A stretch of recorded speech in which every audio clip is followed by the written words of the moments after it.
কেউ ক্ষমতাচ্যুত প্রধানমন্ত্রী শেখ হাসিনার বক্তব্য প্রচার করলে তাৎক্ষণিক আইনি ব্যবস্থা নেওয়া হবে বলে সতর্ক করেছে অন্তর্বর্তী সরকার। সরকারের পক্ষ থেকে বলা হয়েছে, এ ধরনের কার্যকলাপ সন্ত্রাসবিরোধী আইন 2009-এর গুরুতর লঙ্ঘন।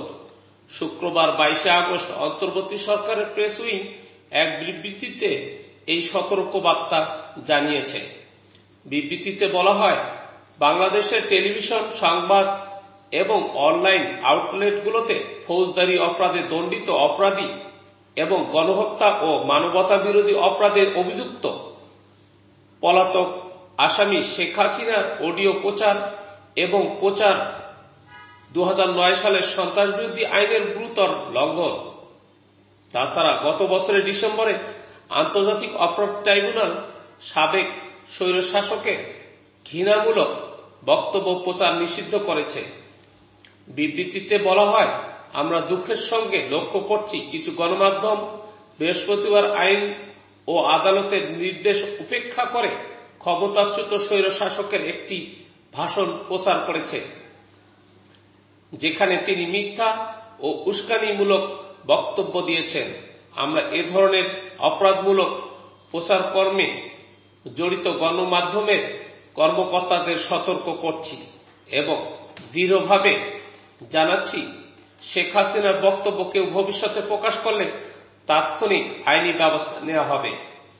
আমাদের জাতির ইতিহাসের এ ধরনের গুরুত্বপূর্ণ মুহূর্তে আমরা অপ্রয়োজনীয় বিভ্রান্তি তৈরির ঝুঁকি নিতে পারি না। উল্লেখ করে বিবৃতিতে বলা হয়, এটা মনে রাখা গুরুত্বপূর্ণ যে শেখ হাসিনা জুলাই গণ অভ্যুত্থানের সময় শত শত শান্তিপূর্ণ বিক্ষোভকারীকে গণহত্যার নির্দেশ দেওয়ার মতো গুরুতর অভিযোগের পরে বাংলাদেশ থেকে পালিয়ে গেছে। আন্তর্জাতিক অপরাধ ট্রাইব্যুনাল তাকে দোষী সাব্যস্ত করেছে এবং বর্তমানে তিনি মানবতা বিরোধী অপরাধের অভিযোগে বিচারাধীন রয়েছে। বাংলাদেশের আইন অনুযায়ী আওয়ামী লীগের কার্যক্রম নিষিদ্ধ করা হয়েছে এবং একই সন্ত্রাস বিরোধী আইন 2009 অনুযায়ী যে কোনো ব্যক্তি বা সংগঠন যারা তাদের নেতাদের কার্যকলাপ বা বক্তব্য প্রচার, প্রকাশ বা সম্প্রচার করে তাদের বিরুদ্ধে আইনি ব্যবস্থা নেওয়ার বিধান রয়েছে। আরো বলা হয়, শেখ হাসিনার উস্কানিমূলক বক্তব্য প্রচার বাংলাদেশের গণতান্ত্রিক উত্তরণের পথে স্থিতিশীলতাকে ক্ষতিগ্রস্ত করতে পারে এবং এটা কেবল জনসাধারণকে বিভ্রান্ত করার জন্য কাজ করে। তাই তার বক্তব্য প্রচারের ক্ষেত্রে সতর্কতা এবং দায়িত্বশীলতা অবলম্বনের আহ্বান জানায় সরকার। এক্ষেত্রে বিধিনিষেধ অমান্যকারী যে কোনো সংবাদ মাধ্যম বাংলাদেশের আইনের অধীনে আইনি জবাবদিহির আওতায় পড়বে।